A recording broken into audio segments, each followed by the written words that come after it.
A very good evening to everyone. I hope आप सभी बच्चे अच्छे होंगे, है ना भाई। कल की क्लास हमारे लिए लेक्चर नंबर 18 थी और उसमें हम लोगों ने देखा था क्या भाई, क्या हमारे पास जो हेलो एरीन्स होती है उनके ऊपर रिएक्शंस कौन सी होती हैं। आज हम लोग वही आगे फर्दर स्टडी करेंगे बेटा। लेकिन आज हम लोग किसके बारे में पढ़ेंगे, हेलो एरीन्स की न्यूक्लियोफिलिक सब्स्टिट्यूशन रिएक्शंस और उसके बाद इलेक्ट्रोफिलिक सब्स्टिट्यूशन रिएक्शन। तो उन दोनों के बारे में हमें डिस्कस करना है बेटा। ठीक है भाई। तो हम लोग स्टार्ट करते हैं भाई। आज का हमारा लेक्चर नंबर 19 होने वाला है। और कल मैं डिस्कस कर चुका था किसके बारे में, रिडक्शन के बारे में आपको बता चुका था। रिएक्शन विथ मेटल्स भी आपको एक्सप्लेन कर चुका था। रिएक्शन विथ मेटल्स बता दिया था और रिडक्शन रिएक्शन बता दिया था। आज मुझे स्टार्ट करना है nucleophilic substitution reaction of hello arenes, है ना भाई। तो हेलो एरीन्स के अंदर भी हमें ये देखने को मिलती है न्यूक्लियोफिलिक सब्स्टिट्यूशन रिएक्शन। लेकिन बस क्या प्रॉब्लम होती है बेटा, मैंने आपको बताया था कि यहाँ पे जो न्यूक्लियोफिलिक सब्स्टिट्यूशन रिएक्शन है ना, वो इतने अच्छे से नहीं हो पाएगी, मतलब इजी वे में नहीं हो पाएगी। तो इसके अंदर हम लोग स्टार्ट करते हैं। सबसे पहली रिएक्शन जो हमें देखनी है, रिप्लेसमेंट ऑफ हाइड्रोक्सी ग्रुप, है ना भाई। जो हम सबसे पहली रिएक्शन पढ़ने वाले हैं वो कौन सी है भाई, रिप्लेसमेंट ऑफ हाइड्रोक्सी ग्रुप, है ना भाई। रिप्लेसमेंट बाय हाइड्रोक्सी ग्रुप बोलेंगे तो ज्यादा सही रहेगा, क्योंकि हमें क्या करना है भाई, Cl को रिमूव करना है और किसको लगाना है भाई, वहां पे हाइड्रोजन को लगाना है, और सॉरी हाइड्रोक्सी ग्रुप को लगाना है, OH ग्रुप को लगाना है। तो जैसे एग्जाम्पल के तौर पे मैं आपको बताता हूँ कि हमारे पास था एक कंपाउंड जिसका नाम है क्लोरोबेंजीन, है ना भाई। इस तरीके से हमारे पास क्या है, क्लोरोबेंजीन है ये। इस तरीके से यहाँ पे क्या लगा दिया मैंने, क्लोरीन। अब यहाँ पे मैं क्या चाहता हूँ, जब मैं aqueous NaOH लेता था बेटा, आप याद कीजिए, जब मैं यहाँ पे बात करता था RX होता है, RCl होता है, और यहाँ पे OH माइनस यानी कि aqueous KOH ले लेता था, तो यहाँ पे न्यूक्लियोफिलिक सब्स्टिट्यूशन रिएक्शन होती थी। सिमिलरली मैंने यहाँ पे क्या लिया है भाई, NaOH इस्तेमाल किया है। और NaOH यूज किया तो मैं सोच रहा हूँ कि मेरे पास ये इस तरीके से कंपाउंड बन जाएगा जिसका नाम हो जाएगा फिनॉल। ये कौन सा कंपाउंड बन जाएगा, फिनॉल का फॉर्मेशन हो जाएगा, है ना भाई। लेकिन ये इतना आसान नहीं होता है बेटा। रीजन क्या रहता है, यहाँ पे फिनॉल बनना इतना आसान क्यों नहीं रहता है, क्योंकि मैंने आपको एक्सप्लेन किया था कि यहाँ पे बेंजीन एक इलेक्ट्रॉन रिच सिस्टम है और ये sp2 हाइब्रिडाइज्ड है, और यहाँ पे क्लोरीन भी है। तो दोनों की इलेक्ट्रोनेगेटिविटी ऑलमोस्ट सिमिलर आती है नजर। तो इसकी वजह से यहाँ पे न्यूक्लियोफाइल का अटैक पॉसिबल नहीं होता, इतना ईजी नहीं होता है। तो फिर वहां पे क्या होता है हमारे पास, यहाँ पे न्यूक्लियोफिलिक सब्स्टिट्यूशन रिएक्शन करवाने के लिए आपको क्या करना पड़ेगा बेटा, यहाँ पे कुछ बहुत खतरनाक कंडीशन लेनी पड़ेगी। वो खतरनाक कंडीशन क्या होती है, जैसे हम लोग यहाँ पे हाई टेम्परेचर लेते हैं, यानी कि 623 केल्विन तो टेम्परेचर लेने वाले हैं। प्रेशर देखिए बेटा कितना लेने वाले हैं, 300 एटमॉस्फेयर का प्रेशर लेने वाले हैं। तब जाके यहाँ से हमारे लिए H2O बाहर निकलेगा और साथ में NaCl भी बाहर निकलेगा, तब जाके फिनॉल बनेगा बेटा। समझ गए भाई। तो ये वाली रिएक्शन कुछ इस तरीके से होगी, और ये वाली रिएक्शन इतना इजी नहीं है। तो देखिए आप कितनी कंडीशन हम लोगों ने कैसी ली है, ड्रास्टिक कंडीशन ली है यहाँ पे। ड्रास्टिक कंडीशन क्या क्या, 300 ATM तो प्रेशर लिया है और हाई टेम्परेचर भी लिया है। तो इस प्रोसेस को बेटा हम लोग न्यूक्लियोफिलिक सब्स्टिट्यूशन रिएक्शन में पढ़ रहे हैं, है ना भाई। और यही प्रोसेस हमारे लिए किस नाम से जाना जाता है, डाउस प्रोसेस के नाम से जाना जाता है ना भाई। किस नाम से जाना जाता है, डाउस प्रोसेस के नाम से जाना जाता है। ठीक है भाई। डाउस प्रोसेस से आप इसे याद कर लेंगे। डाउस प्रोसेस में क्या होता था, हम क्लोरोबेंजीन को, ये कौन सा कंपाउंड है बेटा हमारे लिए, क्लोरोबेंजीन है, और उसको हम लोगों ने किसके अंदर चेंज कर दिया है डाउस प्रोसेस में, फिनॉल के अंदर चेंज कर दिया है। तो क्या होता है डाउस प्रोसेस, जब न्यूक्लियोफिलिक सब्स्टिट्यूशन रिएक्शन हो, यानी कि क्लोरोबेंजीन किसके अंदर चेंज हो जाए, फिनॉल के अंदर चेंज हो जाए, तो उस प्रोसेस को हम लोग क्या नाम देंगे भाई, डाउस प्रोसेस। और यहाँ पे न्यूक्लियोफिलिक सब्स्टिट्यूशन रिएक्शन हुई है, फॉर्मेशन ऑफ फिनॉल हो रहा है। ठीक है भाई। इसके बीच में आप ऐसा समझिए कि बीच में एक स्टेप और मैं मिस कर गया, मैं आपको बताता हूँ, उस तरीके से लिखेंगे तो ज्यादा सही रहेगा।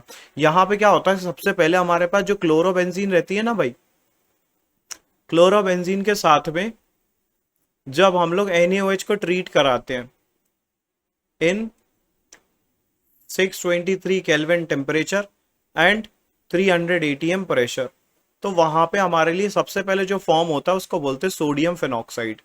क्या बनता है भाई, सोडियम फिनॉक्साइड बनता है।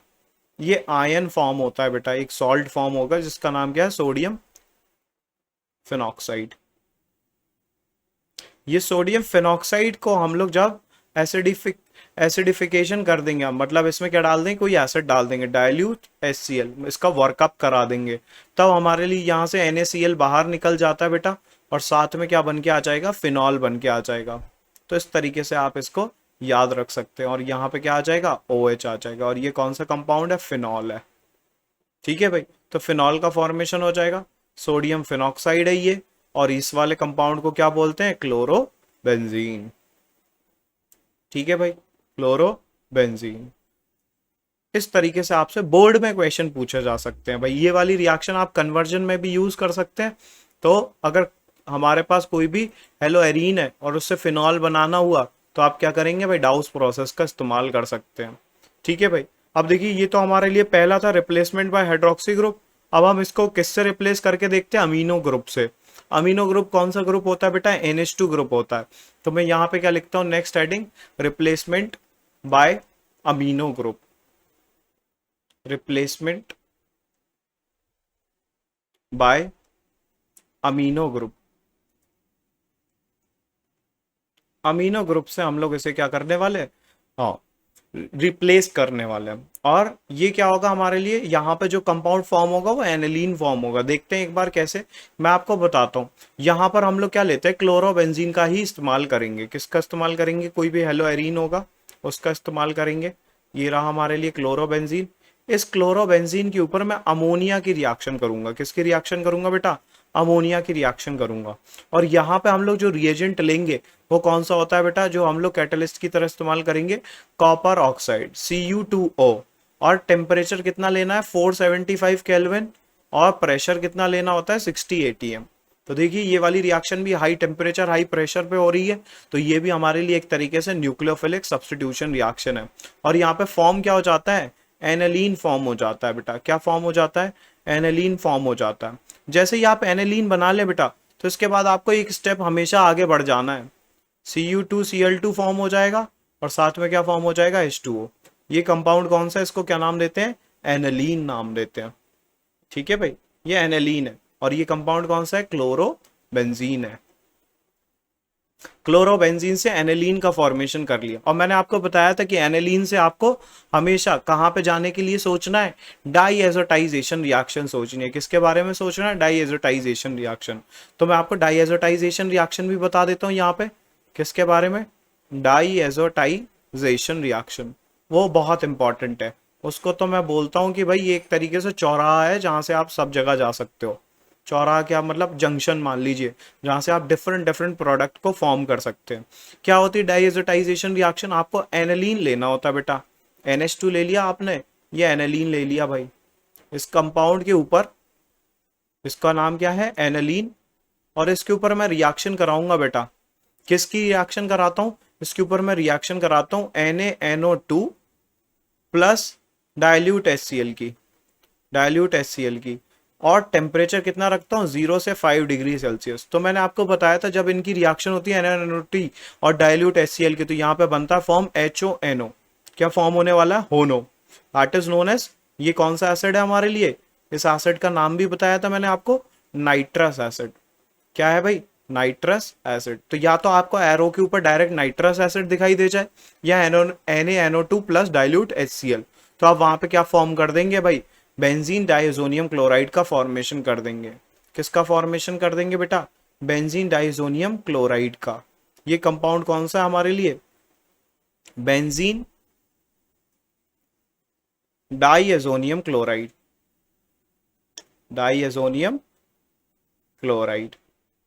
और मैंने आपको बताया था ये बहुत ही इंपॉर्टेंट कंपाउंड है, और इस रिएक्शन को हम लोगों ने क्या नाम दिया था, डाइएज़ोटाइजेशन। ठीक है भाई, तो आपके लिए ये जो हमने रिएक्शन पढ़ी है ना, रिप्लेसमेंट बाय अमीन ग्रुप, ये इसीलिए पढ़ी है कि अगर हम लोग कभी फंस जाए कन्वर्जन के टाइम पे, तो हम लोग क्या करेंगे भाई, डाइएज़ोटाइजेशन का सहारा लेंगे। ठीक है भाई, डाइएज़ोटाइजेशन रिएक्शन है। और यहाँ पे फॉर्म क्या हो रहा है, बेंजीन डाइएजोनियम क्लोराइड फॉर्म हो रहा है बेटा। ये बात आपको याद होनी चाहिए, क्या फॉर्म हो रहा है यहाँ पे, बेंजीन डाइएजोनियम क्लोराइड का फॉर्मेशन हो रहा है। ठीक है भाई, अब नेक्स्ट रिएक्शन देखते हैं हम लोग। नेक्स्ट हम लोग क्या करेंगे भाई, नेक्स्ट जो होने वाली है हमारे लिए, अभी हम लोग दो न्यूक्लियोफिलिक सब्स्टिट्यूशन देख चुके हैं। एक तो हमने OH से रिप्लेस किया, दूसरा हमने अमीन ग्रुप से रिप्लेस किया। अब तीसरा हम लोग देखने जा रहे हैं, हम इसको रिप्लेस करेंगे किससे, साइनो ग्रुप से रिप्लेस करेंगे। तो हम यहाँ पे क्या लिखते हैं, replacement by cyano group, cyano group से रिप्लेस करके देखते हैं एक बार। तो साइनो ग्रुप से कैसे रिप्लेस करना है, अज्यूम करते हैं मैंने कोई भी हेलोएरिन ले लिया, जैसे आप क्लोरोबेंजीन ले रहे थे तो मैंने यहाँ पे क्या ले लिया, ब्रोमोबेंजीन ले लिया, मेरी मर्जी, तो मैंने ब्रोमोबेंजीन ले लिया। उसके साथ में मैंने रिएक्शन किया किसकी, CuCN की, कॉपर साइनाइड की रिएक्शन किया। और यहाँ पे हम लोगों ने क्या यूज किया, पेरिडीन का इस्तेमाल किया, पेरिडीन यूज किया भाई एज एन मीडियम। और ये क्या हो गया हमारे लिए, 475 केल्विन टेम्परेचर, मतलब हाई टेम्परेचर के ऊपर। तो यहाँ पर क्या होता है बेटा, CuBr तो बाहर निकल जाएगा और क्या फॉर्म हो जाएगा, यहाँ पे जो फॉर्म होने वाला कंपाउंड होगा उसका नाम होता है साइनोबेंजीन। क्या नाम होता है बेटा उसका, साइनोबेंजीन का फॉर्मेशन हो जाएगा, साइनोबेंजीन। एंड और क्या कंपाउंड बाहर हो गया, ये देखो Cu और Br तो बाहर बाहर हो गया हो, तो फिर CuBr क्या हो जाएगा भाई, बाहर निकल गया। ये हमारे लिए है। ये साइनोबेंजीन जो होता है ना बेटा, इसी को हम लोग बेंजोनाइट्राइल भी बोलते हैं। क्या बोलते हैं, बेंजोनाइट्राइल। तो ये बात भी आपको पता होनी चाहिए, बेंजोनाइट्राइल हम लोगों ने फॉर्म कर लिया। ठीक है भाई, आगे बढ़ते हैं हम लोग, नेक्स्ट रिएक्शन देखते हैं। अच्छा, इसमें साइनोबेंजीन में जो होता है ना बेटा, आप इससे कुछ इंपॉर्टेंट प्रोडक्ट बना सकते हैं। देखिए याद कीजिए, हम लोगों ने कंप्लीट हाइड्रोलिसिस किया था, जब हम लोगों ने RCN बनाया था ना, तो वहां पे हम लोगों ने कंप्लीट हाइड्रोलिसिस भी किया था, पार्शियल हाइड्रोलिसिस भी किया था, रिडक्शन भी किया था। तो डिफरेंट डिफरेंट कंपाउंड ऑब्टेन हो रहे थे। तो यहाँ पे भी हम लोग वो करके देख लेते हैं एक बार, है ना भाई। कैसे करेंगे मैं आपको बता देता हूं, मैं आपको एक ही बार में करा देता हूं। इमेजिन करते हैं मेरे पास क्या है, साइनोबेंजीन है। यहां पे मैंने क्या बना लिया, बेंजोनाइट्राइल बना लिया। इस कंपाउंड का नाम क्या है, साइनोबेंजीन। अच्छा, मैंने साइनो ग्रुप तो लगाया ही नहीं, तो यहाँ पे साइनो ग्रुप भी लगा लेते हैं, ये CN ग्रुप लगा लिया। अब देखिए भाई, इसकी मैं 3 रिएक्शन बताऊंगा आपको। एक कंप्लीट हाइड्रोलिसिस वाली, है ना भाई। कंप्लीट हाइड्रोलिसिस कैसे करते हैं हम लोग, डाइल्यूट HCl या फिर NaOH की मदद से, यहां से कंप्लीट हाइड्रोलिसिस होगा। दूसरी रिएक्शन करेंगे हम लोग पार्शियल हाइड्रोलिसिस, मतलब यहाँ पे कॉन्सेंट्रेटेड HCl ले लेंगे तो पार्शियल हाइड्रोलिसिस होती है। या फिर क्या लेना होता है हमें, एल्कलाइन H2O2, है ना भाई, एल्कलाइन हाइड्रोजन परऑक्साइड। और रिडक्शन भी कर सकते हैं, LiAlH4 ले लो आप, है ना भाई, ये तो रिड्यूसिंग एजेंट है। या फिर बर्च रिएजेंट, दैट इज कल ही की क्लास में मैंने आपको बर्च रिएजेंट पढ़ाया था, NaC2H5OH, ये हमारे लिए बर्च रिएजेंट है, ये भी रिडक्शन करवा देता है। तो यहाँ पे क्या होगा भाई, डिफरेंट डिफरेंट कंपाउंड फॉर्म हो जाएंगे। कैसे कैसे फॉर्म होंगे, पहली बात तो यहाँ पे आपको नोट करना पड़ेगा कि ये जो कर रहे हैं हम लोग, ये वाला जो मामला लिया है ना हमने, ये किसके लिए लिया है, ये लिया है हमने किसके लिए, यहाँ पे होने वाला है कंप्लीट हाइड्रोलिसिस। यहाँ पे क्या होगा, कंप्लीट हाइड्रोलिसिस। और यहाँ पे जो होता है बेटा, जब हम कॉन्सेंट्रेटेड लेते हैं, अल्कलाइन H2O2 लेते हैं, तब हमारे लिए उस वाले केस में होता है पार्शियल हाइड्रोलिसिस। क्या होता है, पार्शियल हाइड्रोलिसिस होता है। और जब हम लोग ये LiAlH4 या फिर NaC2H5OH लेते हैं, मतलब कि बर्च रिएजेंट, तो यहाँ पे होता है रिडक्शन। कल ही पढ़ाया था मैंने बर्च रिएजेंट के बारे में, रिडक्शन बताया था आपको। तो अब यहाँ पे प्रोडक्ट क्या फॉर्म होने वाले हैं, तो जब कंप्लीट हाइड्रोलिसिस होता है बेटा, तब वहां पे फॉर्म होता है हमारे लिए जो कंपाउंड फॉर्म होने वाला है, उस कंपाउंड का नाम होता है बेंजोइक एसिड। यहाँ पे क्या फॉर्म हो जाएगा भाई, बेंजोइक एसिड का फॉर्मेशन हो जाएगा। यहाँ पे COOH ग्रुप आ जाएगा और ये कंपाउंड कौन सा बन गया, बेंजोइक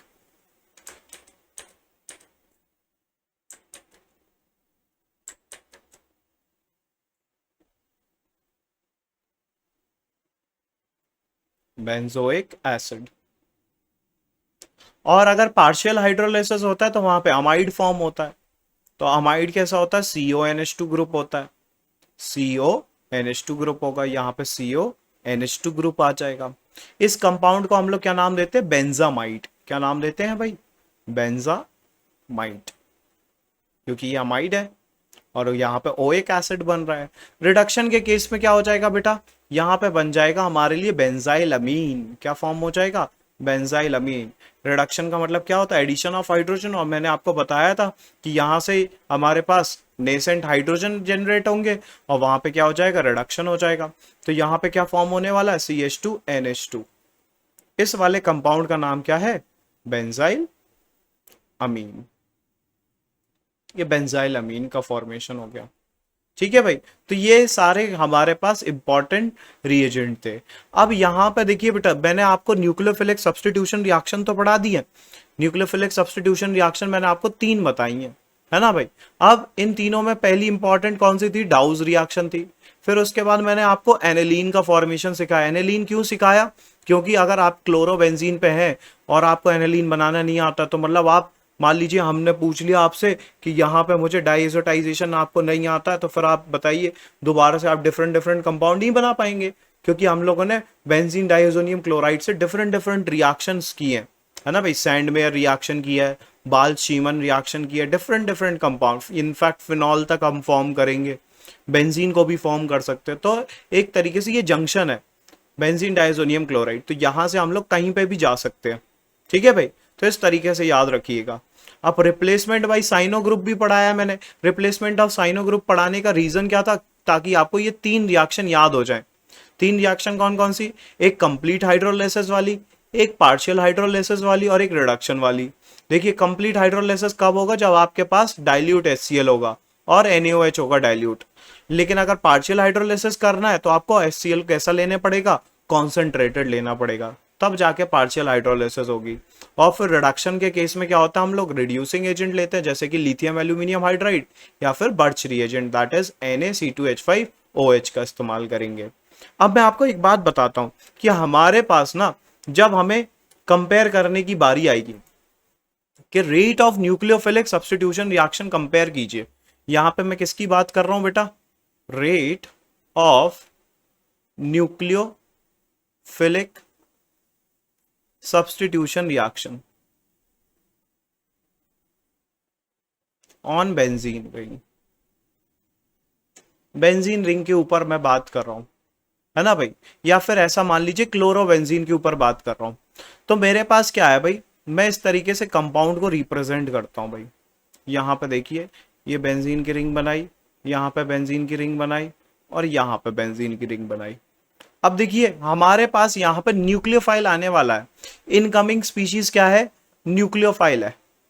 न्यूक्लियोफाइल है। अब आप मुझे बताइए, न्यूक्लियोफाइल इलेक्ट्रॉन रिच होता है, इलेक्ट्रॉन डेफिशिएंट होता है? तो आप बोलेंगे सर ये तो हमारे लिए इलेक्ट्रॉन रिच होने वाली है। क्या होने वाली है? इलेक्ट्रॉन रिच होने वाली है स्पीशीज। तो आप मुझे बताइए, कोई बेंजीन की रिंग को अगर हम इलेक्ट्रॉन डेफिशिएंट बनाना हो तो हम उसके ऊपर किसका अटैचमेंट करेंगे? इलेक्ट्रॉन विथड्रॉइंग ग्रुप का। अगर मैंने इस बेंजीन की रिंग के साथ इलेक्ट्रॉन विथड्रॉइंग ग्रुप अटैच कर दिया है तो ये जल्दी से रिएक्ट करेगा ना। और देखिए ये तो नॉर्मल बेंजीन और इसके ऊपर मैंने लगा दिया इलेक्ट्रॉन डोनेटिंग ग्रुप। तो रेट ऑफ रिएक्टिविटी क्या हो जाएगी? अगर मैं आपसे पूछूं रेट ऑफ रिएक्टिविटी बताइए किसके लिए? Rate of nucleophilic substitution reaction on this benzene ring. तो सबसे फास्ट न्यूक्लियोफाइल किसके ऊपर अटैक करेगा? किस बेंजीन रिंग के ऊपर? जिस पे इलेक्ट्रॉन विथड्रॉइंग ग्रुप लगा हुआ। क्यों? क्योंकि वो सारी की सारी इलेक्ट्रॉन डेंसिटी अपनी तरफ खींच लेगा ना। तो बेंजीन की रिंग कैसी हो जाएगी? इलेक्ट्रॉन डेफिशिएंट हो जाएगी। इलेक्ट्रॉन डेफिशिएंट हो जाएगी। अब ये इलेक्ट्रॉन डेफिशिएंट हो गई तो न्यूक्लियोफाइल जो है, इनकमिंग न्यूक्लियोफाइल जो है, वो आराम से आके इस बेंजीन की रिंग के ऊपर अटैक कर पाएगा ना बेटा। इस तरीके से सोचना है हमें। तो अगर मैंने एक बेंजीन की रिंग के ऊपर इलेक्ट्रॉन विथड्रॉइंग ग्रुप्स लगा रखे हैं खूब सारे, तो फिर वहां पर न्यूक्लियोफिलिक सब्स्टिट्यूशन क्या हो जाएगा? फास्ट हो जाएगा।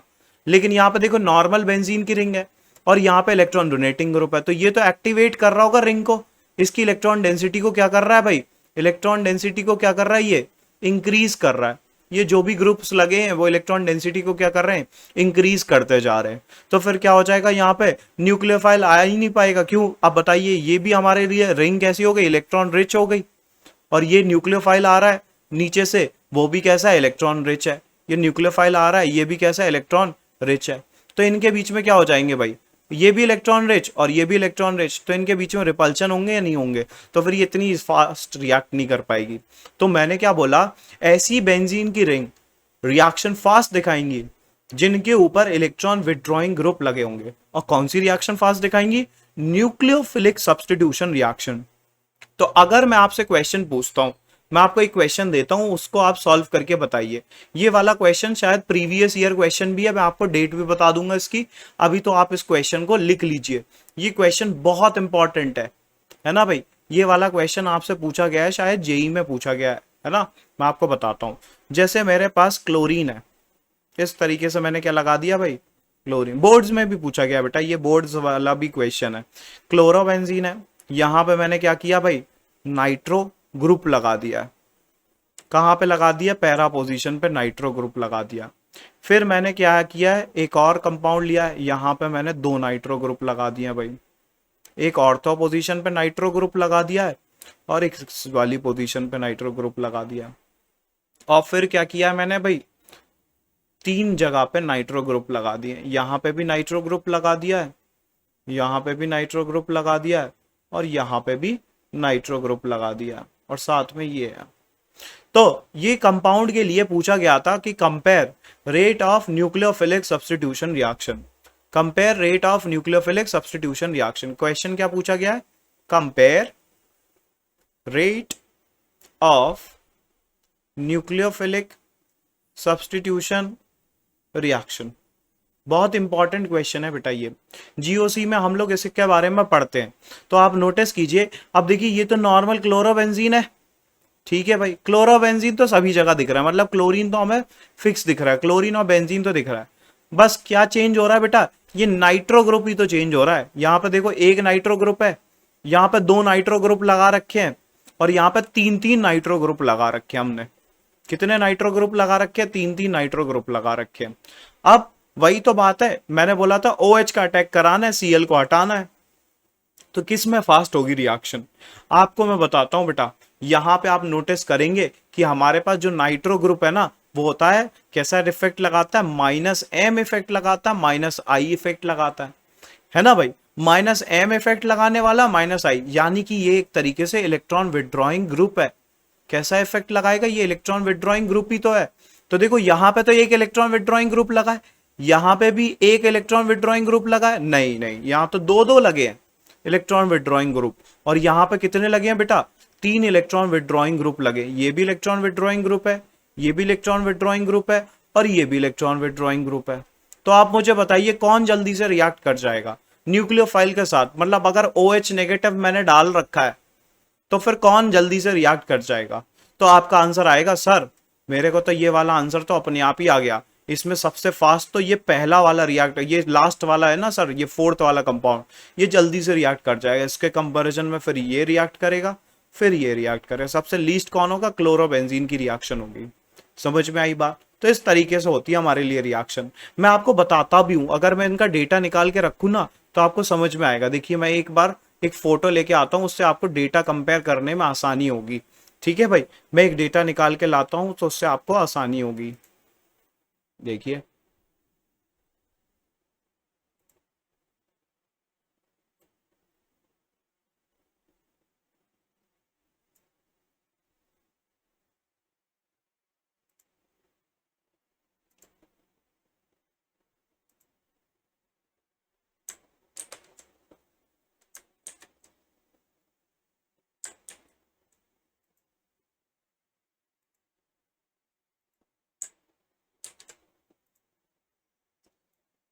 देखिए बेटा, इस इमेज को ध्यान से ऑब्जर्व कीजिए।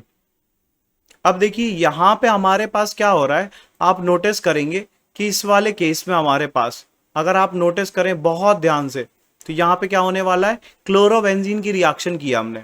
और क्लोरोबेंजीन की रिएक्शन करते टाइम हम लोगों ने क्या देखिए, कितना कंडीशन लिए, कैसी कंडीशन लिए, 6.8% NaOH यूज किया है। टेम्परेचर पे खास ध्यान दीजिए, 623 केल्विन हमने क्या लिया है, टेम्परेचर लिया है। टेम्परेचर कितना लिया है बेटा, 623 केल्विन लिया हमने। कितना टेम्परेचर लिया हमने, 623 केल्विन लिया है। तो देखिए 623 केल्विन हमने क्या लिया है, टेम्परेचर लिया है। अब आप नोटिस करोगे इस 623 केल्विन टेम्परेचर के बाद प्रेशर हमने कितना लिया है, 300 एटमॉस्फेयर का प्रेशर लिया, और 623 हमने केल्विन क्या लिया है, टेम्परेचर लिया। तब जाके हमें फिनॉल मिल रहा है। मतलब यहां पे कंडीशन हमें कैसी देनी पड़ रही है, ड्रास्टिक कंडीशन देनी पड़ रही है। अगली रिएक्शन में देखो मैंने क्या लगा दिया, सब्स्टिट्यूएंट NO2 ग्रुप लगा दिया पैरा पोजीशन पे। तो क्या हो गया, ये एक तरीके से इलेक्ट्रॉन विड्रॉइंग ग्रुप है ना। ये कैसा ग्रुप है, इलेक्ट्रॉन विड्रॉइंग ग्रुप है। तो मैंने अभी बताया इलेक्ट्रॉन विड्रॉइंग ग्रुप क्या है, क्या करते हैं, इलेक्ट्रॉन डेंसिटी को खींच लेते हैं ना अपनी तरफ, ये खींच रहा होगा। तो ये इलेक्ट्रॉन रिंग कैसी हो जाएगी, ये वाली बेंजीन की रिंग कैसी हो जाएगी, ये बेंजीन की रिंग कैसी हो जाने वाली है, इलेक्ट्रॉन डेफिशिएंट हो जाने वाली है। अब इलेक्ट्रॉन डेफिशिएंट तो हो गई, तो ये आने वाला न्यूक्लियोफाइल इजीली अटैक कर पाएगा ना इस वाले सेंटर पे, और सीएल को रिमूव कर देगा। ओएच आके कहां चिपक जाएगा भाई, यहाँ पे अटैक करेगा ओएच, और सीएल को क्या कर देगा, रिमूव कर देगा। क्योंकि ये रिंग कैसी हो रही है, इलेक्ट्रॉन डेफिशिएंट, किसकी वजह से हो रही है, NO2 की वजह से। अब देखिए यहां पे हमारे पास जो कंडीशन ली है हमने, वो कैसे ली है, 443 केल्विन ली है। कितनी कंडीशन ली है, 443 केल्विन कंडीशन ली है। तो यहां पे 623 टेम्परेचर देना पड़ रहा था, और यहां पे 443। तो यहां पे क्या हुआ है भाई, हमें टेम्परेचर कम देना पड़ा ना, और यहां पे हमने NaOH कितना लिया, 15% NaOH लिया।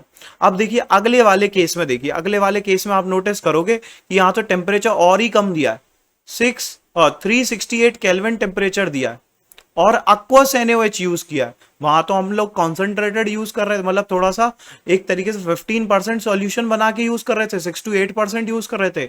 यहां पर तो मैंने बस पानी के अंदर डाल के यूज किया है। ये देखिए NO2 ग्रुप है, ये भी इलेक्ट्रॉन विड्रॉइंग ग्रुप है, और ये भी इलेक्ट्रॉन विड्रॉइंग ग्रुप है। तो यहां तो इलेक्ट्रॉन डेंसिटी जम के कम हो गई होगी। यहां पे इस वाली रिंग के अंदर इलेक्ट्रॉन डेंसिटी, इलेक्ट्रॉन डेफिशिएंट होगी ये वाली रिंग। ये बात तो सभी बच्चे समझ रहे हैं, इलेक्ट्रॉन डेफिशिएंट होने वाली है ये वाली रिंग, और ज्यादा इलेक्ट्रॉन डेफिशिएंट होगी as compare to this first one. क्यों, क्योंकि यहां पे दो दो NO2 के ग्रुप लगा रखे हैं। दो दो NO2 के ग्रुप लगाने से क्या हो गया, ये भी इलेक्ट्रॉन विड्रॉइंग ग्रुप है, और ये वाला भी इलेक्ट्रॉन विड्रॉइंग ग्रुप है। तो यहां पे जो आने वाला न्यूक्लियोफाइल है, यानी कि OH नेगेटिव, वो फटाक से अटैक करेगा, Cl को बाहर कर देगा। तो ये वाली कंडीशन आ जाएगी। अब देखो इस वाले केस में तो हमें NaOH का इस्तेमाल ही नहीं करना पड़ा, सीधा का सीधा वाटर ने ही अटैक कर दिया। ये तो खतरनाक कंडीशन है कि सर यहां तो हमने NaOH का इस्तेमाल ही नहीं किया, ये तो रूम टेम्परेचर के ऊपर ही हो गई रिएक्शन, ये तो रूम टेम्परेचर के ऊपर ही हो गई ऑलमोस्ट रिएक्शन। और इस्तेमाल क्या किया हमने, यहाँ पे वाटर इस्तेमाल किया। तो यहाँ पे ग्रुप देखोगे ना आप, एक NO2 ये दिख रहा है, एक NO2 ये दिख रहा है, और एक NO2 ये दिख रहा है। तीनों के तीनों कैसे है, बहुत खतरनाक इलेक्ट्रॉन विड्रॉइंग ग्रुप है। ये खींच रहा है, ये भी खींच रहा है, ये भी खींच रहा है, सब खींचे जा रहे हैं। इलेक्ट्रॉन डेंसिटी बेंजीन के पास तो है ही नहीं है, खत्म हो गई उसकी इलेक्ट्रॉन डेंसिटी। यहाँ पे इलेक्ट्रॉन डेफिशिएंट रिंग है, इलेक्ट्रॉन डेफिशिएंट हो गई ये रिंग, और बहुत ज्यादा इलेक्ट्रॉन डेफिशिएंट हो गई। तो आने वाला न्यूक्लियोफाइल यानी कि OH नेगेटिव जो है ना बेटा, वो फटाक से अटैक करेगा, बहुत जल्दी से अटैक करने वाला है, और Cl को क्या कर देगा, रिमूव कर देगा। तो यहाँ पे क्या बन जाएगा, ये हमारे लिए जो कंपाउंड बनता है इसको नाम देते हैं पिक्रिक एसिड। इसका नाम क्या देते हैं, पिक्रिक एसिड। नीट वाले बच्चों के लिए क्वेश्चन बता देता हूं कि नीट में एक क्वेश्चन आया था कि ऐसे कौन कौन से एसिड हैं जिनमें नाम में तो एसिड आता है, नेम में क्या आता है भाई, एसिड आता है, लेकिन उनके स्ट्रक्चर में COOH ग्रुप क्या होता है, मिसिंग होता है। तो देखिए भाई इसके नाम में पिक्रिक एसिड आ रहा है, लेकिन कहीं पे इस उधर पे COH ग्रुप दिख रहा है क्या आपको, नहीं दिख रहा है। तो इसका मतलब ये खतरनाक एसिड है। यहाँ पे ये वाला जो हाइड्रोजन है ना, बहुत ज्यादा एसिडिक होता है, वेरी वेरी एसिडिक होता है, वेरी एसिडिक हाइड्रोजन है ये, ठीक है भाई, वेरी एसिडिक हाइड्रोजन है। तो ये पिक्रिक एसिड कहलाता है बेटा हमारे लिए, ठीक है। आपको समझ में आ गया होगा आई होप। तो आप देखिए अगर मैं इलेक्ट्रॉन डेफिशिएंट रिंग बनाना चाहता हूं तो इलेक्ट्रॉन विड्रॉइंग ग्रुप लगाऊंगा, तो आने वाला न्यूक्लियोफाइल जल्दी से अटैक कर पाएगा। तो आपको ये समझ में आ गया होगा। तो यहाँ पे जो मैंने आपको नोट कराया ना, ये वाली चीज, ये बहुत इंपॉर्टेंट है। ये वाली चीज आप अच्छे से इंपॉर्टेंट बना के नोट कर लेंगे बेटा, बहुत इंपॉर्टेंट है ये जो मैंने आपको मार्क कराया है ना भाई। मैं इसको डब्बे के अंदर भी बंद कर देता हूं आपको, ताकि आपको ये बात याद रहे कि हमारे पास इस तरीके से अगर हमारे पास रिंग के ऊपर इलेक्ट्रॉन विड्रॉइंग ग्रुप लगे होंगे, तो वहां पे न्यूक्लियोफिलिक सब्स्टिट्यूशन के रेट क्या हो जाएंगे, इंक्रीज हो जाएंगे। वहां पे किसके रेट इंक्रीज हो जाएंगे बेटा, न्यूक्लियोफिलिक सब्स्टिट्यूशन के रेट क्या हो जाएंगे, इंक्रीज हो जाएंगे। ठीक है भाई, डबल डबल डब्बा बना दिया मैंने। अब इससे ज्यादा क्या होगा भाई कि अब मैं इसके बाद आप देखिए भाई, इसके बाद हम लोग नेक्स्ट टॉपिक पढ़ते हैं। नेक्स्ट टॉपिक क्या होने वाला है भाई, ये तो हम लोगों ने देखा जो रिएक्शन बड़े मुश्किल से हो रही थी, है ना भाई। जो रिएक्शन कैसे हो रही थी, बड़े मुश्किल से हो रही थी। अब हम लोग वो रिएक्शन पढ़ लेते हैं जो बेंजीन के ऊपर बड़े आराम से होती है रिएक्शन। कौन सी वाली रिएक्शन? Electrophilic substitution reaction. कौन सी रिएक्शन होने वाली है? Electrophilic substitution reaction. देखिए भाई, अब हमारे पास जो नेक्स्ट पार्ट होने वाला है वो कौन सा होने वाला है? Electrophilic substitution reaction on chlorobenzene. Electrophilic substitution reaction on haloarenes. ठीक है भाई, इलेक्ट्रोफिलिक सब्स्टिट्यूशन के बारे में बात करेंगे। पहली इंपॉर्टेंट बात भाई, इलेक्ट्रोफिलिक सब्स्टिट्यूशन रिएक्शन का मतलब क्या होता है? जैसे अभी हम लोग न्यूक्लियोफाइल का अटैक करा रहे थे ना बेटा, इसी तरीके से अब हमें किसका अटैक करा देना है? इलेक्ट्रोफाइल का अटैक कराना है रिंग के ऊपर। तो आप मुझे बताइए, इलेक्ट्रोफिलिक सब्स्टिट्यूशन रिएक्शन के लिए वही सेम कंडीशन में लेके आ रहा हूं। ध्यान से देखिए, एक बेंजीन है मेरे पास, ये रही बेंजीन की रिंग। ये एक बेंजीन की रिंग मैंने यहां पर ड्रॉ कर दी, और एक बेंजीन की रिंग मैंने यहां पर ड्रॉ कर दी, और यहां पे जो चीज अटैक करने आ रही है उसका नाम क्या है? इलेक्ट्रोफाइल। ये क्या है? इलेक्ट्रोफाइल है। ठीक है भाई, ये क्या है? इलेक्ट्रोफाइल है। ठीक है भाई, तो आप मुझे बताइए, इलेक्ट्रोफाइल इलेक्ट्रॉन रिच होता है, इलेक्ट्रॉन डेफिशिएंट होता है? सर, इलेक्ट्रोफाइल तो हमारे लिए इलेक्ट्रॉन डेफिशिएंट स्पीशीज है। ये तो आप कैसी बात कर रहे हो? ये कैसी होने वाली है? इलेक्ट्रॉन डेफिशिएंट होती है, इसके पास इलेक्ट्रॉन की कमी है। तो आप बताइए, एक बेंजीन की रिंग है जिसके पास इलेक्ट्रॉन विड्रॉइंग ग्रुप लगा हुआ है, एक बेंजीन की रिंग नॉर्मल है, और एक बेंजीन की रिंग के पास क्या लगा हुआ है? इलेक्ट्रॉन डोनेटिंग ग्रुप लगा हुआ है। तो कौन सी रिंग फटाक से रिएक्ट करेगी? Which ring is going to react faster? Which ring is going to react faster? तो देखिए भाई, इधर पे तो हमारे लिए इलेक्ट्रॉन विड्रॉइंग ग्रुप वाला फास्ट रिएक्ट कर रहा था, है ना भाई? तो यहाँ पे इलेक्ट्रॉन डोनेटिंग वाला करेगा। ऐसा क्यों? क्योंकि ये वाला जो ग्रुप होगा ना, इलेक्ट्रॉन डेंसिटी को क्या कर रहा होगा? पुश कर रहा होगा। पुश करेगा तो इलेक्ट्रॉन रिच हो जाएगी ये वाली रिंग। ये वाली रिंग कैसी हो जाएगी? इलेक्ट्रॉन रिच हो जाएगी। इलेक्ट्रॉन रिच हो जाएगी तो इलेक्ट्रोफाइल इलेक्ट्रॉन रिच है और इलेक्ट्रॉन डेफिशिएंट है, तो यहाँ पे नेगेटिव चार्ज ज्यादा है और यहाँ पे पॉजिटिव चार्ज है, तो इनके बीच में अट्रैक्शन ज्यादा हो जाएगा, तो ये वाली रिंग तो फास्ट रिएक्ट करेगी। अब ये देखिए, नॉर्मल बेंजीन है, इसका तो कुछ इफेक्ट होने वाला नहीं है, लेकिन यहाँ पे इलेक्ट्रॉन विड्रॉइंग ग्रुप लगा रखा है। क्या लगा रखा है? इलेक्ट्रॉन विड्रॉइंग, तो वो तो खींच ले रहा है ना, तो ये वाली रिंग कैसी हो जाएगी? इलेक्ट्रॉन डेफिशिएंट हो जाएगी। अब देखिए, ये इलेक्ट्रॉन डेफिशिएंट हो गई, और ये आने वाली स्पीशीज भी कैसी है? इलेक्ट्रॉन डेफिशिएंट है, तो वो तो जल्दी से रिएक्ट नहीं करेगी, तो फिर यहाँ पे तो रिएक्टिविटी और भी कम हो जाएगी, बेंजीन के कंपैरिजन में ही गिर जाएगी। समझ में आई बात? तो इस तरीके से हम लोग क्या देख सकते हैं? Rate of electrophilic substitution reaction देख सकते हैं। क्या देख सकते हैं? Rate of electrophilic substitution reaction, उसकी बात की है मैंने यहाँ पे। Rate of electrophilic substitution reaction की बात की है बेटा। ठीक है भाई, rate of electrophilic substitution reaction की बात की है। बहुत इंपॉर्टेंट बात है ये, रेट ऑफ इलेक्ट्रोफिलिक सब्स्टिट्यूशन। आप इसे बहुत ध्यान से पढ़ेंगे बेटा। ठीक है भाई, rate of electrophilic substitution reaction मैंने आपको एक्सप्लेन करने की कोशिश की है। अब थोड़ी रिएक्शंस भी देख लेते हैं कैसे होता है। कि हमारे पास ना क्लोरोबेंजीन होता है। अब आधे बच्चों को तो यही समझ में नहीं आता कि वो इलेक्ट्रॉन डोनेटिंग ग्रुप है या इलेक्ट्रॉन विड्रॉइंग ग्रुप है, क्योंकि सर आप बोलते हो कि वो तो +m भी दिखाता है और -i भी दिखाता है, तो फिर बोलते हो कि वो -i उसका डोमिनेटिंग होता है। लेकिन यहाँ पे आप ऑर्थो पैरा वाले प्रोडक्ट बना देते हो। कैसे? जैसे हमारे पास क्लोरोबेंजीन है बेटा, तो क्लोरोबेंजीन के रेजोनेटिंग स्ट्रक्चर हम लोगों ने लास्ट क्लास में ड्रॉ किए थे, एक बार फिर से ड्रॉ करते हैं। देखिए भाई, क्लोरोबेंजीन के ये स्ट्रक्चर ड्रॉ करेंगे हम लोग, तो कुछ इस तरीके से स्ट्रक्चर आ जाएंगे हमारे लिए। रेजोनेटिंग स्ट्रक्चर इस तरीके से आ जाएंगे बेटा। Cl के ऊपर पॉजिटिव चार्ज आ जाएगा और यहाँ पर नेगेटिव चार्ज आ जाएगा। अब ये मूव करेगा, ये आगे मूव करेगा फर्दर, तो फिर क्या होगा भाई? और रेजोनेटिंग स्ट्रक्चर ड्रॉ कर सकते हैं हम लोग। यहाँ पे कैसा चार्ज आ जाएगा? नेगेटिव चार्ज, और यहाँ पर इस तरीके से बना देंगे। ये Cl के ऊपर पॉजिटिव चार्ज है। अच्छा भाई, और आगे फर्दर मूव कर सकता है ये नेगेटिव चार्ज, तो इसको और आगे भी मूव करा देंगे भाई, और आगे मूव करा दिया। तो इतने सारे हमारे पास रेजोनेटिंग स्ट्रक्चर बन रहे हैं। किसके? क्लोरोबेंजीन के। ये किसके रेजोनेटिंग स्ट्रक्चर ड्रॉ कर रहा हूं मैं? क्लोरोबेंजीन के रेजोनेटिंग स्ट्रक्चर। अब देखिए, फर्दर और आगे मूव कराएंगे तो फिर हमारे पास रिपीटेड स्टेट आ जाएगी। फिर से क्या बन जाएगा? इस तरीके से हमारे लिए एरोमेटिक क्लोरोबेंजीन बन जाएगा। ये एरोमेटिक कंपाउंड दोबारा से आ गया हमारे लिए।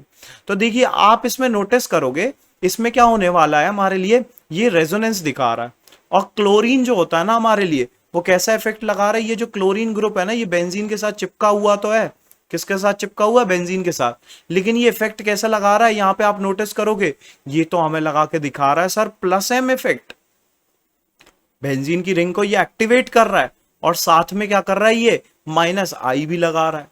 तो हम सर कौन सा इफेक्ट देखेंगे, मैंने आपको बताया था प्लस एम वाला डोमिनेटिंग होता है ना भाई, लेकिन क्लोरीन के केस में प्लस एम और माइनस आई में फाइट चलती है। मैं अभी आपको बता रहा हूं कि आप प्रोडक्ट जो है ना प्लस एम के अकॉर्डिंग यानी कि ortho and para directing product बनाएंगे, ortho and para directing product बनाएंगे हम लोग यहाँ पे, ठीक है भाई, क्योंकि ये कैसा होता है वीकली एक्टिवेटिंग होता है। ये क्लोरीन कैसे होने वाले हैं, जितने भी हेलोजन होंगे हमारे लिए क्लोरीन ब्रोमीन आयोडीन ये सब कैसे होते हैं हमारे लिए बेटा, वीकली एक्टिवेटिंग ग्रुप होंगे। ये कैसे होने वाले हैं, वीकली एक्टिवेटिंग ग्रुप की कैटेगरी में रखते हैं हम इन्हें, ठीक है भाई, ये बात याद रखना। इनको किसकी कंडीशन में रखेंगे, वीकली एक्टिवेटिंग की कंडीशन में रखेंगे हम लोग। और इनसे प्रोडक्ट कैसे बनाएंगे हम लोग, ऑर्थो एंड पैरा वाले प्रोडक्ट बनाने वाले हैं। तो अब कुछ रिएक्शन कर लेते हैं हम लोग, जैसे हम लोग सबसे पहले तो करते हैं भाई कौन कौन सी रिएक्शन हम लोगों ने पढ़ी थी, बताइए। सबसे पहले तो हेलोजिनेशन करके देख लेते हैं, मानते हैं मेरे पास क्या है भाई, सबसे पहले तो हेलोजिनेशन करते हैं। तो यहाँ पे मैं हेडिंग लिखता हूं हेलोजिनेशन, हेलोजिनेशन। अब देखिए हेलोजिनेशन में क्या होगा, हेलोजिनेशन में मेरे पास क्लोरोबेंजीन होगा, है ना भाई, तो मैं PHCl लिख देता हूं इस तरीके से, PHCl लिख दिया, ये क्या नाम है, मैं पूरा ही लिख देता हूं, चलिए पूरा लिख देता हूं तो आपको समझ में आने लगेगा। जैसे मैंने यहाँ पे क्या लिख दिया Cl एंड ये बेंजीन की रिंग अटैच कर दी, ठीक है भाई। अब इसके साथ में मैंने क्या डाल रखा है Cl2 और FeCl3 anhydrous FeCl3 dark, dark room में कर रखी है ये रिएक्शन। तो क्या होगा यहाँ पे आप नोटिस करोगे बेटा, ये जो रिएजेंट हमने यूज किए एनहाइड्रस FeCl3 और Cl2 ये क्या जनरेट करके देते हैं हमें, ये जनरेट करके देते हैं हमारे लिए इलेक्ट्रोफाइल को जनरेट करके देते हैं। ये कौन सा इलेक्ट्रोफाइल जनरेट करके देंगे, मैंने आपको बताया था कि जब हमारे पास Cl2 और FeCl3 की रिएक्शन होगी, ये एक लुईस एसिड है, ये क्या है हमारे लिए लुईस एसिड है। तो लुईस एसिड की प्रेजेंस में क्या हो जाएगा, ये Cl पॉजिटिव बन जाएगा और प्लस FeCl4 नेगेटिव बन जाएगा, समझ गए भाई। तो यहाँ पे क्लोरोनियम आयन जनरेट होता है, क्या जनरेट होता है क्लोरोनियम आयन। तो बेंजीन की रिंग जाती है क्लोरोनियम आयन पे अटैक करती है। कुछ लोग उल्टा भी बोल सकते हैं कि क्लोरोनियम आयन उसके ऊपर अटैक करता है, लेकिन मैं कैसे जनरेट कर दिखाता हूं भाई कि जो नेगेटिव चार्ज होता है यानी कि इलेक्ट्रॉन रिच स्पीशीज जाके अटैक करती है, समझ गए। तो फिर यहाँ पे क्या होने वाला है, यहाँ से क्लोरोनियम आयन जनरेट होगा और बेंजीन की रिंग जाके इस क्लोरोनियम आयन को क्या कर लेगी भाई, अटैक करेगी। तो यहाँ पे क्या जनरेट हो जाएगा, आप नोटिस करोगे यहाँ पर हमारे लिए एक तो ऑर्थो वाला प्रोडक्ट बन जाएगा, क्लोरीन के साथ में क्लोरीन बन जाएगा, और एक पैरा वाला प्रोडक्ट बनेगा, ये पैरा वाला प्रोडक्ट भी बन सकता है। अब आप बोलेंगे सर ऑर्थो और पैरा कैसे डिसाइड कर दिया आपने, अभी देखिए मैं बताता हूं कि ये अटैकिंग, ये हमारे लिए इलेक्ट्रोफाइल है ना, इलेक्ट्रोफाइल इलेक्ट्रॉन डेफिशिएंट है, इसके ऊपर पॉजिटिव चार्ज है। तो भाई जहां पे नेगेटिव चार्ज बन रहा होगा, यहां पे देखिए आप किस वाली पोजीशन पे बन रहा है, ये क्लोरीन के ऑर्थो पोजीशन पे बन रहा है, और कौन सी पोजीशन पे बन रहा है भाई, पैरा पोजीशन पे। तो इसीलिए तो मैंने बोला ऑर्थो एंड पैरा डायरेक्टिंग होंगे, ये कैसे होंगे, ऑर्थो एंड पैरा डायरेक्टिंग। तो यहाँ पे जो आने वाला इलेक्ट्रोफाइल है वो आप कहाँ पे जोड़ेंगे, ऑर्थो पोजीशन पे या फिर पैरा पोजीशन पे जोड़ेंगे। तो देखिए क्लोरीन है और यहाँ पे क्लोरीन है, यहाँ पे क्लोरीन है और यहाँ पे क्लोरीन है। तो इन दोनों में मेजर कौन सा बनता है, माइनर कौन सा बनता है, वो भी हमारे बात करनी है। तो देखिए पहले तो इनका नाम बता दीजिए, इसका नाम होता है हमारे लिए ऑर्थो डाइक्लोरोबेंजीन, ऑर्थो डाइक्लोरोबेंजीन बोलेंगे इसे, और इसको क्या बोलेंगे, पैरा डाइक्लोरोबेंजीन। और इसमें मैं आपको बताता हूं जो हमारे पास पैरा वाला प्रोडक्ट है ना, वही क्या मिलता है, मेजर मिलता है, यही क्या मिलने वाला है, मेजर। और ये वाला प्रोडक्ट कैसा मिलेगा, माइनर। रीजन क्या है कि यहां पे जो हमारे पास Cl है ना, ये बल्कि बल्कि ग्रुप है, कैसे ग्रुप है, बल्कि है, देखिए ये बल्कि ग्रुप है। तो यहां पे क्या हो जाएगा, रिपल्शन लगेगा एक तरीके से, क्या लगने वाला है, स्टेरिक रिपल्शन लगेगा, एक दूसरे को ये रिपेल करेंगे। जब रिपेल करेंगे तो ये प्रोडक्ट कैसा बन जाएगा बेटा, माइनर बन जाने वाला है, ये प्रोडक्ट कैसा बन जाएगा, माइनर बन जाएगा। तो फिर बचा हुआ जो हमारे पास पैरा वाला है वो कैसा बन जाएगा, मेजर। रीजन क्या है, क्योंकि वो तो CL दूर हो गए ना एक दूसरे से, अब मैंने दूर लगा दिया उनको, तो वो प्रोडक्ट कैसा बन रहा है, मेजर बन रहा है। समझ में आई बात? तो ये आपको समझ में, देखिए भाई इस तरीके से सोचना सीखिए कि CL मतलब बल्कि ग्रुप आसपास लगे हुए हैं, तो वहां पे क्या हो रहा है भाई, स्टेरिक हिंड्रेंस लग रही है, स्टेरिक हिंड्रेंस लग रही है तो माइनर बनेगा। समझ गए भाई? इस तरीके से हमारे पास हेलोजनेशन रिएक्शन है। अगला देख लेते हैं हम लोग। यहां पे हम लोग क्या करवा सकते हैं भाई, नाइट्रेशन भी करवा सकते हैं। मानते हैं हम लोग क्या करवाते हैं, नाइट्रेशन करवाते हैं। नाइट्रेशन रिएक्शन भी देख लेते हैं भाई। नाइट्रेशन के लिए हम लोग क्या यूज करते हैं बेटा, कॉन्सेंट्रेटेड HNO3। यहाँ पे फ्यूमिंग HNO3 का इस्तेमाल करेंगे। तो देखिए भाई यहाँ पे क्या होगा हमारे पास, जब मेरे पास क्या होगा, मैं रिएजेंट लेता हूं यहाँ पे, क्लोरोबेंजीन लिया मैंने, क्या लिया भाई, क्लोरोबेंजीन। और इस क्लोरोबेंजीन के ऊपर मैंने किसकी रिएक्शन की है, HNO3 लिया है कॉन्सेंट्रेटेड। HNO3 कैसा लिया बेटा, कॉन्सेंट्रेटेड लिया। और इसके साथ में मैं रिएजेंट के तौर पे क्या ले रहा हूं, कॉन्सेंट्रेटेड H2SO4 भी ले रहा हूं। और इसको क्या कर रहा हूं, हीट कर रहा हूं। देखिए दो एसिड लिए मैंने तगड़े तगड़े, एक नाइट्रिक एसिड भी और एक सल्फ्यूरिक एसिड भी, दोनों को कॉन्सेंट्रेटेड। तो यहां पे क्या होता है, ये HNO3 और concentrated H2SO4 nitronium ion generate करके देते। कौन सा आयन जनरेट करके देंगे, नाइट्रोनियम, NO2 के ऊपर पॉजिटिव, ये जनरेट करके देंगे। ठीक है भाई, जैसे वहां पे क्लोरोनियम आयन बन रहा था, यहाँ पे कौन सा आयन बन रहा है, नाइट्रोनियम। तो ये बेंजीन की रिंग जाके किसके ऊपर अटैक करेगी, इस नाइट्रोनियम आयन के ऊपर। तो NO2 ग्रुप अटैच हो जाएगा। कहां पे अटैच होगा, एक ऑर्थो पे और एक पैरा पे, वही पोजीशन बना देनी है भाई। तो देखो मेरे पास एक तो हमारे लिए क्या हो जाएगा, Cl तो यहीं पे लगा रहेगा, NO2 इधर पे लग जाएगा। और एक क्या होगा भाई हमारे लिए, भाई Cl तो यहीं लगा रहेगा और NO2 कहाँ जाएगा भाई, पैरा पोजीशन पे। ये आ गया पैरा पोजीशन पे NO2। ठीक है भाई, ये आ गया पैरा पोजीशन पे। तो इसको क्या बोलते हैं हम लोग, ortho nitro chlorobenzene, ortho nitro chlorobenzene बोलेंगे। और इसको क्या बोलेंगे, para nitro chlorobenzene, para nitro chlorobenzene बोलने वाले हैं। अब आप नोटिस करेंगे कौन मेजर कौन माइनर, पैरा वाला हमेशा ही मेजर। रीजन आपको पता है, बताने की जरूरत है क्या, बताइए। रीजन आपको पता है ना भाई, क्यों, क्योंकि यहां पे क्या हो रहा है, ये देखो ये भी बल्कि है, ये भी बल्कि है, दोनों बल्कि बल्कि, तो इनके बीच में क्या लग रहा है भाई, रिपल्शन लग रहा है। तो ये क्या हो गया, माइनर, और ये क्या हो गया हमारे लिए बचा हुआ, मेजर।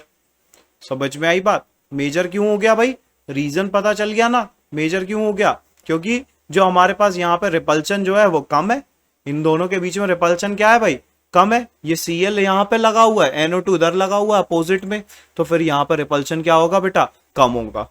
समझ गए भाई? तो ये तो नाइट्रेशन की बात थी। इसी तरीके से हम लोग सल्फोनेशन भी कर सकते हैं। सल्फोनेशन क्या करेंगे भाई, देखो सल्फोनेशन के केस में SO3H ग्रुप अटैच हो जाएगा। कैसे अटैच होगा देखते हैं भाई, यहां पे हमारे पास तीसरा देखते हैं हम लोग, सल्फोनेशन। सल्फोनेशन है ना भाई, कुछ बच्चे मुझे बोलते हैं सर आप F क्यों लिखते हो, बेटा आप PH भी लिख सकते हो, सल्फर में SUL FUR भी लिख सकते हैं, SUL PHUR भी लिख सकते हैं, कोई प्रॉब्लम नहीं है।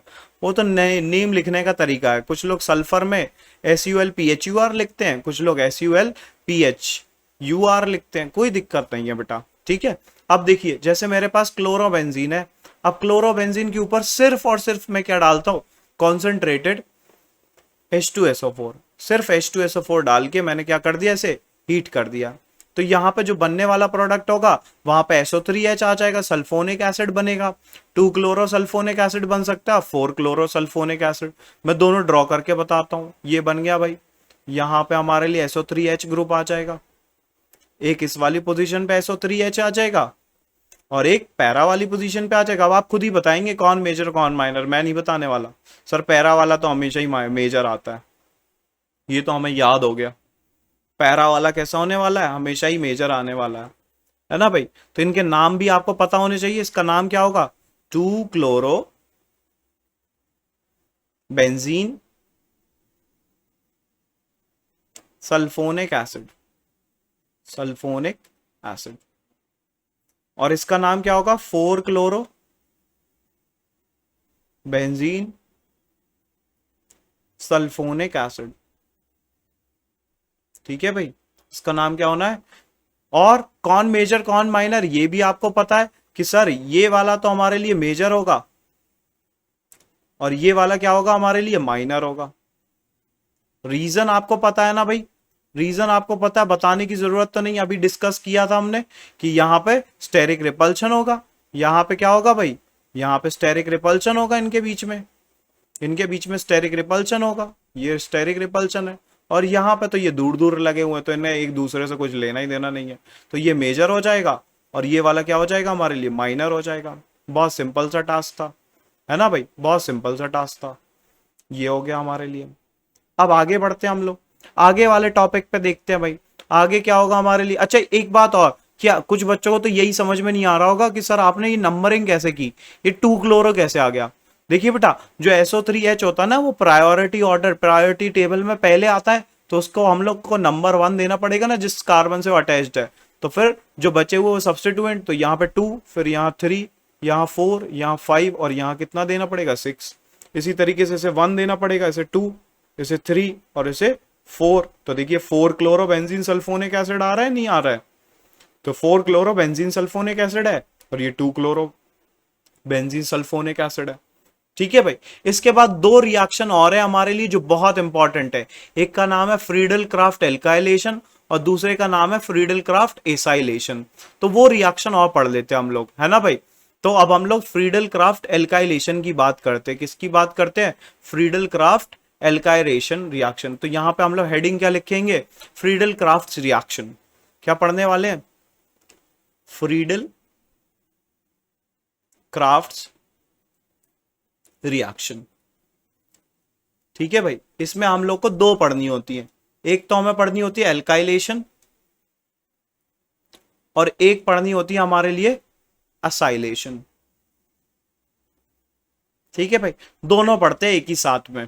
कैसे, अगर हम लोग पहले तो बात करेंगे एल्काइलेशन की, तो अगर मेरे पास क्लोरोबेंजीन है बेटा, क्या है, क्लोरोबेंजीन है, ये मेरे पास क्या है, क्लोरोबेंजीन है। इस क्लोरोबेंजीन के ऊपर मैंने क्या लगा दिया भाई, CH3Cl की रिएक्शन की है, CH3Cl, और साथ में कोई लुइस एसिड ले लिया है, जैसे मैंने यहां पर ले लिया एनहाइड्रस AlCl3 और साथ में क्या कर दिया, हीट कर दिया।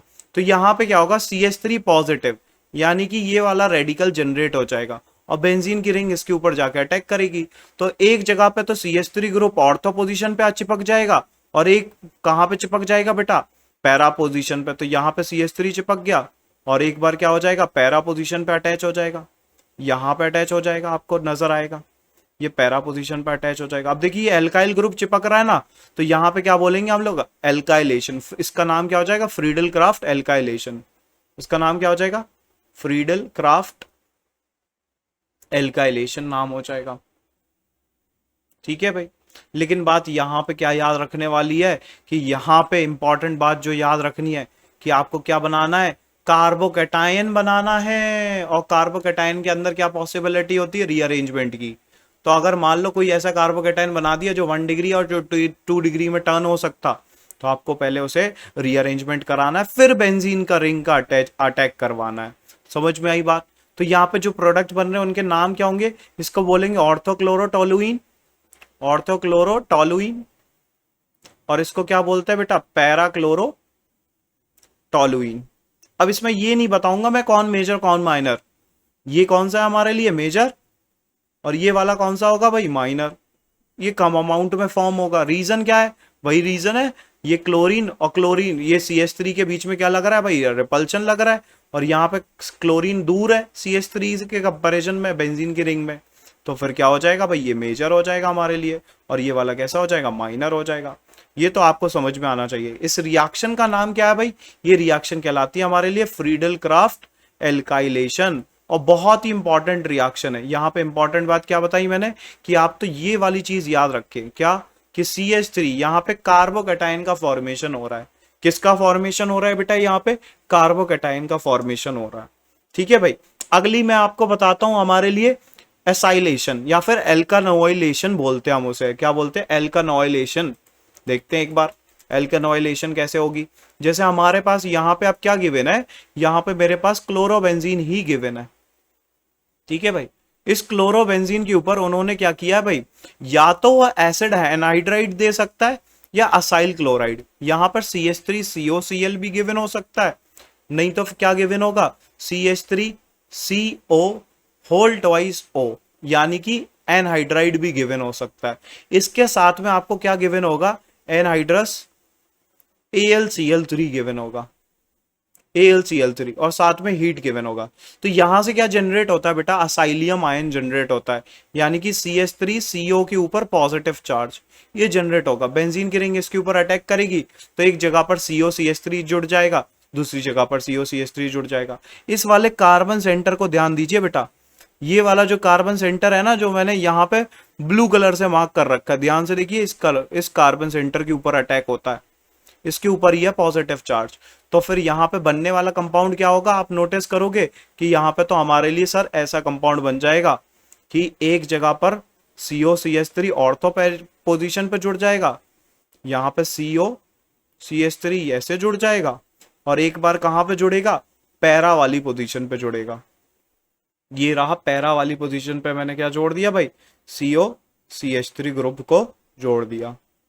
ठीक है भाई, तो यहां पे इस वाले कंपाउंड का नाम बता सकते हो, इसका नाम होता है ऑर्थोक्लोरो एसीटोफिनोन। क्या नाम है, ऑर्थोक्लोरो एसीटोफिनोन। ठीक है भाई, और इस वाले कंपाउंड का नाम क्या है, पैराक्लोरो एसीटोफिनोन, पैराक्लोरो एसीटोफिनोन। ठीक है भाई, कौन मेजर कौन माइनर वो तो मैं नहीं बताने वाला, ये वाला माइनर होगा और ये वाला क्या होगा, मेजर होगा। रीजन क्या है, वही सेम रीजन है कि यहाँ पे बल्कि ग्रुप कैसे लगे हुए हैं भाई, यहाँ पे बल्कि ग्रुप कैसे लगे हुए हैं, पास पास में लगे हुए हैं, ये बल्कि ग्रुप ही तो है हमारे लिए। अब पास पास में लगे हुए हैं तो इनके बीच में क्या हो रहा होगा, रिपल्शन हो रहा होगा, रिपल्शन हो रहा होगा तो ये माइनर होगा और ये वाला कैसा हो जाएगा, मेजर हो जाएगा। तो यहां पे हमारे लिए इंपॉर्टेंट बात क्या है, अच्छा ये एक बात भी याद रखो कि इस वाले कंपाउंड को हम लोग क्या बोलते हैं, एनहाइड्राइड। ये क्या है, एसिड एनहाइड्राइड, एसिड एनहाइड्राइड है। और ये जो है ना हमारे लिए, इसको क्या बोलते हैं, असाइल क्लोराइड। क्या बोल सकते हैं, असाइल क्लोराइड। तो असाइल क्लोराइड गिवन हो सकता है बेटा आपको, नहीं तो किसी एसिड का एनहाइड्राइड गिवन हो सकता है। तो दोनों में से ही हमारे पास असाइलियम आयन जनरेट हो सकते हैं। इसी रिएक्शन को हम लोग एल्केनोइलेशन भी बोलते हैं। ठीक है भाई, ये वाली रिएक्शन कौन सी कहलाएगी, फ्रीडल क्राफ्ट एसाइलेशन। इसको क्या बोलेंगे, फ्रीडल क्राफ्ट्स असाइलेशन।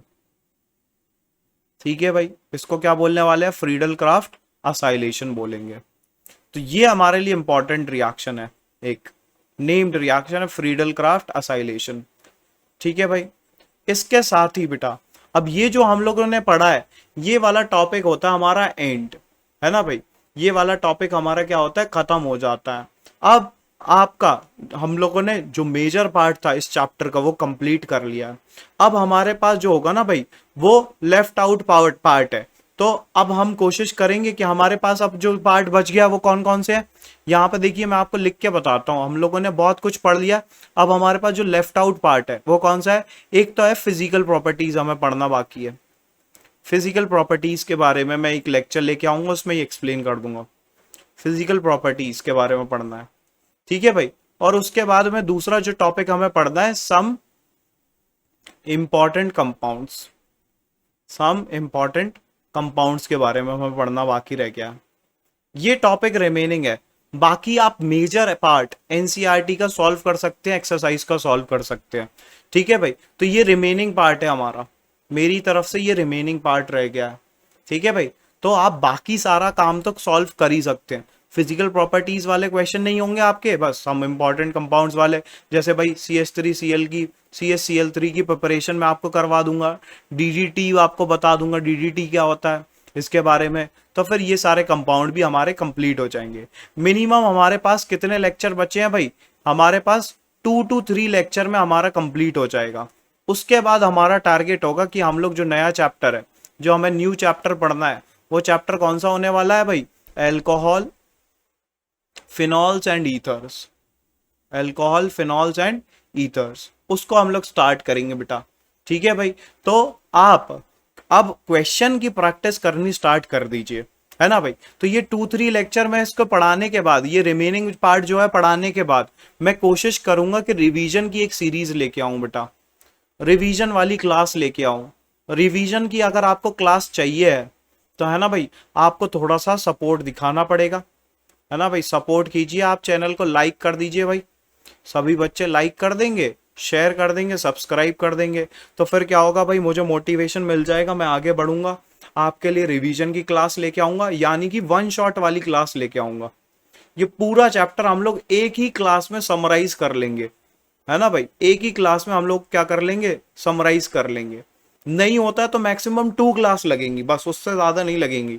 2 क्लास में मैं आपको पूरा चैप्टर का जो निचोड़ है ना वो दे दूंगा, इस पूरे चैप्टर का एक तरीके से। ठीक है भाई, सारी रिएक्शन आपको याद करवा दूंगा।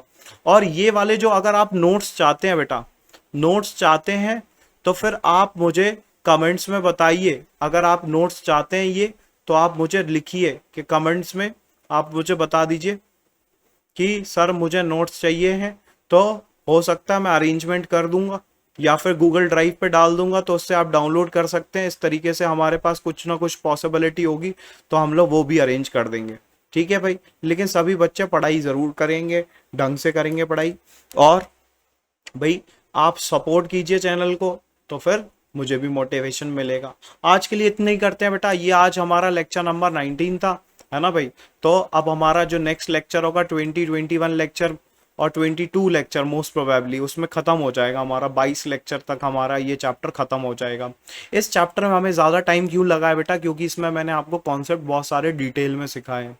इनफैक्ट मैकेनिज्म पे मैंने ज़्यादा फोकस किया है, क्योंकि जब हमारे पास आगे वाले चैप्टर आएंगे, न्यू चैप्टर्स जो भी आएंगे, अल्कोहल, फिनॉल, ईथर आएगा, या फिर एल्डिहाइड कीटोन्स आएगा, या कार्बोक्सिलिक एसिड आएगा, तो उसमें हमारे पास क्या होगा भाई, बहुत सारी चीज़ें जो पुरानी पुरानी होंगी वही रिपीट हो रही होंगी, तो उसमें मैं टाइम वेस्ट नहीं करूंगा। ठीक है भाई, वो सारी चीजें आप इस वाले चैप्टर में ऑलरेडी पढ़ चुके हैं। तो जो हमारे पास यहाँ पे प्रिपरेशन में था वो वहां पे प्रॉपर्टीज में आ जाएगा, बस इतना ही सा फर्क पड़ता है। तो फिर मोस्ट प्रोबेबली हम लोग ये सारी कॉन्सेप्ट भी क्लियर कर लेंगे। ठीक है भाई, अब आप सभी से रिक्वेस्ट है कि भाई आप लोग ना इस चैनल को लाइक कर दीजिए, शेयर कर दीजिए अपने दोस्तों के साथ, सब्सक्राइब कर लीजिए, और इनफैक्ट शेयर ज़रूर कीजिए अपने दोस्तों को, शेयर ज़रूर करिए, क्योंकि मोस्टली लोगों को ये तो अभी इन्फॉर्म ही नहीं है कि मैं पढ़ाने लगा हूँ, है ना भाई, यूट्यूब पे। तो आप अगर शेयर कर देंगे तो इससे आपका भी बेनिफिट है, उन बच्चों का भी बेनिफिट है। और मोस्ट प्रोबेबली मैं आने वाले सेशन में ना आपको कॉम्पिटिटिव एग्जाम्स के लिए, जैसे MS चौहान बुक हुई, नरेंद्र अवस्थी बुक हुई, उसके लिए भी आपको प्रिपरेशन कराऊंगा। इनफैक्ट यहाँ पे मैं आपको सारे क्वेश्चन लेके आऊंगा, सारे क्वेश्चंस डिटेलली सॉल्व कराऊंगा। मेरा प्लान तो ये भी है कि मैं आपको NCERT के और इनफैक्ट सारे रेफरेंस बुक के क्वेश्चन, जो भी तगड़े तगड़े क्वेश्चन है, वो सारे क्वेश्चन यहाँ पर लेके आऊं, इसी स्क्रीन के ऊपर आपको क्वेश्चन दिखाऊं, 2 मिनट का टाइम दूं, आप सॉल्व कर पाए ठीक है, नहीं तो फिर मैं आपको आगे भी मैं खुद सॉल्व करके बताऊंगा कि कैसे सॉल्व करने हैं। जितने आप क्वेश्चन प्रैक्टिस करेंगे बेटा, उतने ही आपको कॉन्सेप्ट समझ में आएंगे। तो आप थ्योरी पढ़ने से ज्यादा टाइम वेस्ट करने से अच्छा आप किस पे करें भाई, क्वेश्चन प्रैक्टिस पे करें। तो थ्योरी एक बार पढ़ लें, नोट्स बना लें, वो सही है, लेकिन उसके बाद फिर आपका जो टाइम होना चाहिए वो किसके ऊपर वेस्ट होना चाहिए, क्वेश्चन प्रैक्टिस पे। आप एम बना लीजिए, मुझे मिनिमम 30 क्वेश्चन करने हैं केमिस्ट्री के, तो आप सारा काम कंप्लीट कर सकते हैं। 30 क्वेश्चन करना कोई बड़ी बात नहीं है, एक दिन में 1 घंटे पे 30 क्वेश्चन कर सकते हो। स्टार्टिंग में जरूर टाइम लगेगा, स्टार्टिंग में मान लो आप कर पा रहे हो 20 ही कर पा रहे हो 1 घंटे बैठ पे, हो सकता है किसी कोई बच्चा 15 ही कर पा रहा हो, कोई बात नहीं, धीरे धीरे स्पीड बढ़ जाएगी आपकी, आप आगे बढ़ेंगे तो फिर देखिए भाई आपके 30 क्वेश्चन भी हो जाएंगे, हो सकता है 35 भी कर लें आप, 40 भी कर लें क्वेश्चन। तो वो जितने क्वेश्चन अगर आप सॉल्व कर लेंगे ज्यादा से ज्यादा, तो उसको आपका ही बेनिफिट होगा। ठीक है भाई, happy learning to all and भाई थैंक यू एवरीवन।